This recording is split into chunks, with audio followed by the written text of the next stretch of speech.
Here with Marianne LaRoche virtually. We are not in the same place, but we're recording this. Marianne is with Seeds for Autism. Marianne, can you tell the people watching what it is that you guys do? Because we're going to be working with you on this next charity makeover. Sure. So Seeds for Autism was developed because of the overwhelming need for youth and adults as they age out of high school to have a place to go that would be meaningful, purposeful, and give them social life and job development skills. And so we really wanted to come and put something together for that. Right. And actually, was it your brother? I know that you started it quite a while ago. Your brother had autism, and then you created this whole charity, and it's since kind of blossomed into this big program in Phoenix, right? Absolutely.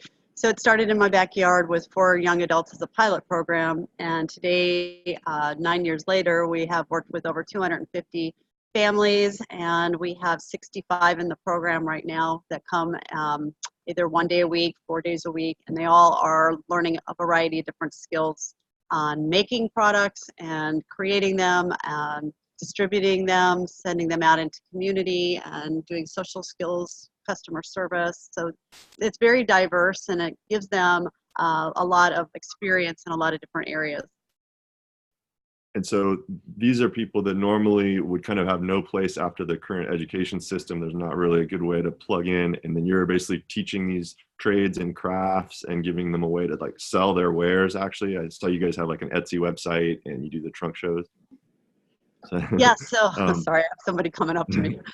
So this is a way to get the products out. We're really trying to find diverse ways to sell our products because obviously they make these beautiful home and garden items that we really want the community to be aware of and to purchase. So that way, the more that we sell, the more money comes into the program and the more that we can then actually hire within. And that's one of our main goals is to be able to give the students not only a place to learn the skills, but to then be able to earn some wages from it. Got it. So what would you say, like, how can we help? What would you say are the biggest? I know in your email to me, you said that the 2 biggest goals were like inventory tracking, getting some method around that, and then also communicating with your donors. But can you, like, what are the things that hold you back right now, right now that we can help with?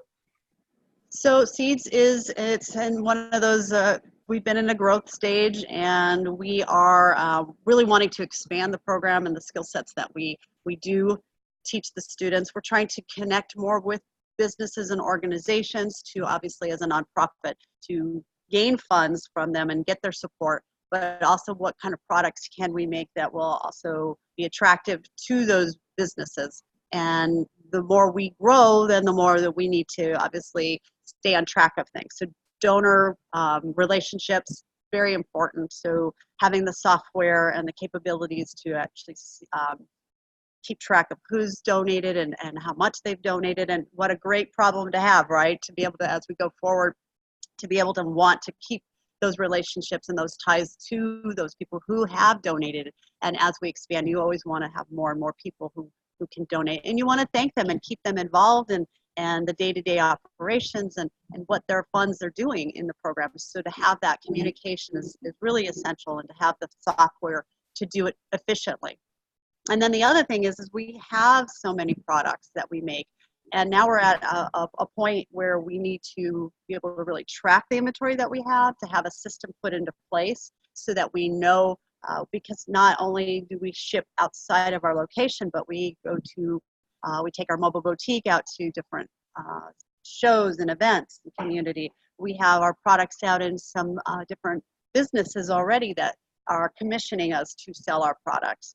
And we have a storefront up front. And so there's a constant array of ways to get rid of our products out into community, to have people buy them from us. But how do we keep track of that? How do we know what we have on our shelves? And so right now we're really, we can't move forward. We're kind of drowning. And so we need to really be more effective. And that is a huge component. And then obviously we still need support from people just for the day-to-day operations to support a student. Not all the students have the funds and the capacity to be able to attend the program. or they can't come on enough days that would really be helpful to them. We don't rely on government support, which is what makes us very different and unique, so that we can really focus our time and our energy on the individuals instead of the bureaucracy and the paperwork.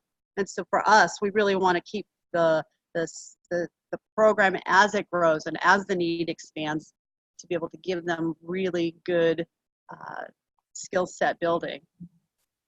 Nice. Yeah, and I think what we determined is to solve all these things, what it comes down to is ideally you need, it sounds like an IT consultant that you can have on retainer to be able to do this stuff. So if we can set something up that gives you kind of like an ongoing fundraising, you know, slow drip of revenue over time that would cover that cost, that would probably be the most, like, give you the fishing pole rather than, you know, give you a fish type of setup. So I think what we're angling, I think what we're going to try to do on this one, and this is all just still brainstorming phase, so this might change, but if we can set up some type of like recurring platform where people donate, sponsor one of the young adults in the program, active, and also ideally give you some of that that donor communication, like you said. So if the platform can both facilitate recurring donations, but also allow you to keep those donors informed over time, you know, what's the new progress with that student, that type of thing, then that would be a really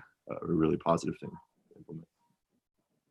So, absolutely. cool. All right. Because again, we want that connection with the community, and we want them to see what's going on and what we are doing. And I think that what's the part that makes us so fabulous is, you know, we are actually making a difference every day to one individual and to all of them as a whole. And so having that communication with the community as they're coming in and helping support this would be really, really critical and very helpful. Awesome. All right. Well, so if you're watching, the skills we're going to need for this are definitely some design, likely a developer. Copywriting is always going to be useful,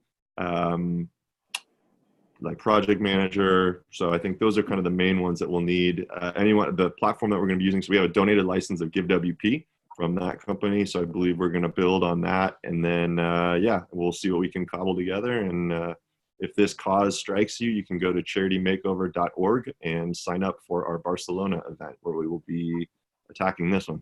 So Marianne, thank you so much. We'll be in touch. All right, Sean, thank you. You have a good evening. All right.